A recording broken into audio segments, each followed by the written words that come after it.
you authorize CIA operations in Venezuela as part of? Well, I wouldn't say that, but some interesting things are happening around the world, I'll say that. It's been reported, Mr. President, it has been reported that Maduro offered everything in his country, all the natural resources. He even recorded a message to you in English recently offering mediation. What should we do in order to stop that? He has offered everything. He's offered everything. You're right. You know why? Because he doesn't want to around with the United States. Thank you, everybody. Thank you. Thank you, everybody. Olivia, another fiery moment I do want to ask you about. The president was asked about that Venezuelan vessel, and he used an expletive. So, we want to apologize to our viewers as well. Obviously, this is live television, but what did you make of that moment? Quite a striking moment it was that President Trump used that expletive, I believe, when he was talking about the leader of Venezuela, Maduro. We know there has been an ongoing campaign, at least off the coast of Venezuela, that the U.S. has been striking suspected drug cartel boats that they say are trafficking illegal drugs into American territory, into American land. Earlier this week, President Trump said that they have greenlit CIA operations inside Venezuela. So there's a lot of questions about what exactly they're targeting. He also said he is thinking about greenlighting strikes on Venezuelan land itself. That would be, Chanel, a significant escalation in this ongoing war against the drug cartels in Venezuela. We should also note that this administration has said several times that they view Nicolás Maduro, who is the leader of Venezuela, as illegitimate.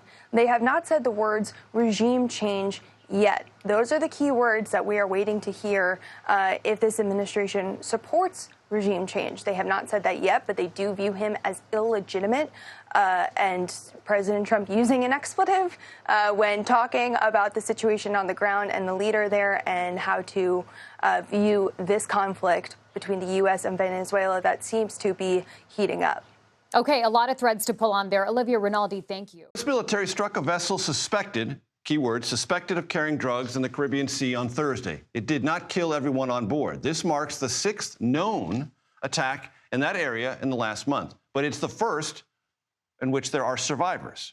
At least 27 people have been killed in the previous 5 strikes. Earlier today, President Trump had this to say about Venezuelan President Nicolás Maduro and this escalating conflict.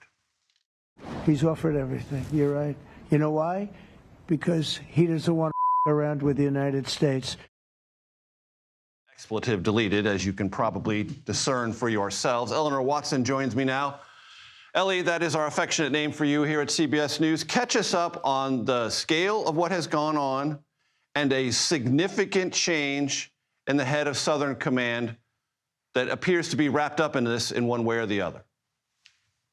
Sure. Well, I'll start with the strike yesterday, because as you mentioned, it was the first one that has had survivors. So the U.S. Navy went and flew a search and rescue mission to pick up the 2 survivors and transported them to a U.S. Navy ship where they're being held. These are the first known survivors. They were on a semi-submersible is what it was described as to me, which is not quite a submarine in the way that you and I would think of it, but a vessel that can go shallow underwater. The other 5 strikes have in total killed about 30 people in the last month and a half. That's quite a lot of strikes in such a short period of time. The military has been increasingly focused on countering these drug cartels, which have historically been the responsibility of the Department of Homeland Security, because these alleged drug smugglers have been considered criminals and not combatants. I mention that because that could determine how these 2 survivors are handled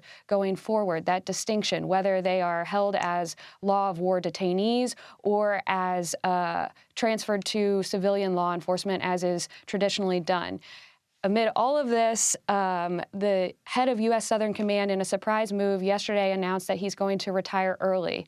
We first heard it in an announcement from Secretary Hegseth, who thanked Admiral Halsey for his service, and then in a statement by Admiral Halsey himself. Neither man gave a reason for the early retirement, and officials tell us that there have been tensions between the 2 for a while now, and one official even suspected that Halsey